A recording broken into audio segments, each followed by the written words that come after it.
The Nintendo Switch is going to be dead in Europe pretty soon, which means the dream of outselling the PS2 worldwide just got even more unlikely. Hey everyone, Andre here, and we gotta talk about what's going on, because this is ultimately good news, though it didn't sound great in how I just worded it.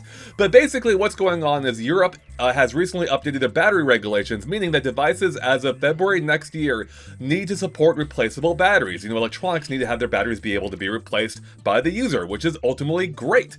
And that means Nintendo has had to revisit their entire product line, or not revisit in some cases, in order to accommodate these new regulations. What this means is things like the Switch 2, Joy-Cons, and Pro Controllers for the Switch 2, they're all now will have replaceable batteries starting this month, or starting this summer rather, in Europe, on a rolling basis through February. So it's not going to be an immediate effect for a lot of people, but by February of next year in Europe, the devices you buy from Nintendo will be guaranteed to have a replaceable battery. So again, good news. However, there is a twinge of bad news in there, and we'll go over some of it right now. So starting off with the Switch 2, the battery will be a little bit smaller in the new one. Barely though, only 1% smaller. That barely even matters at all. And the weight will be a little bit heavier, around 10 grams heavier than the current version, or 14 grams of Joy-Cons attached, because as it turns out, Joy-Cons are getting a little heavier too. Luckily, the battery is not changing in those, but they'll be about 2 grams heavier each, hence the 4-gram increase there when they're attached. As for the Pro Controller, the battery is going to be 16% smaller. A bigger margin than I would have liked, but not a huge deal, but the battery's still really good in that thing, so I wouldn't worry about still like, what, probably 10 times what the PS5's controller is, at least.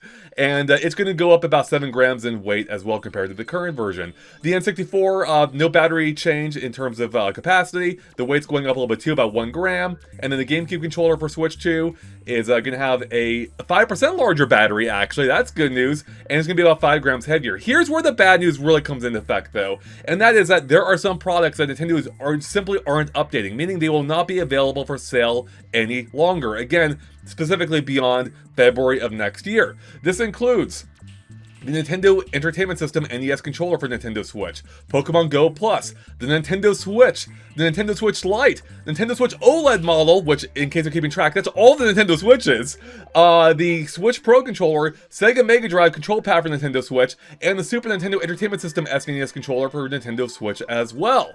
And Nintendo clarifies that they will no longer offer those products after mid-February of 2027, again, next year. So yeah, if you want to pick one of those up, you may want to do so now. And that's why I said that the dream of the Switch 1 outselling the PS2 just got even more unlikely, because Europe is roughly, I believe, a quarter of Nintendo's worldwide market. So a pretty substantial amount. And with sales of the Switch already slowing down substantially compared to prior years, it's going to be really hard to outsell the PS2 at this point, especially with Sony constantly increasing their worldwide sales number somehow. So yeah, everyone, that's all I got for you. Ultimately, this is great news, a good win for consumers, and I actually hope that Nintendo adopts these worldwide.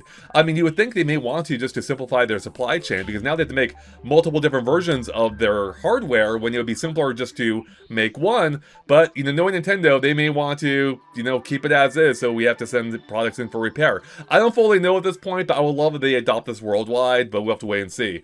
Because yeah, ultimately having replaceable batteries is a really good change, even if it does mean the death of the Switch 1. So there you have it, everyone. That's all I got for you. I'll link to this page in the description below if you want to read even more about it. But again, otherwise a win for consumers. So with that, everyone, thanks for watching, and we'll catch you later. Bye.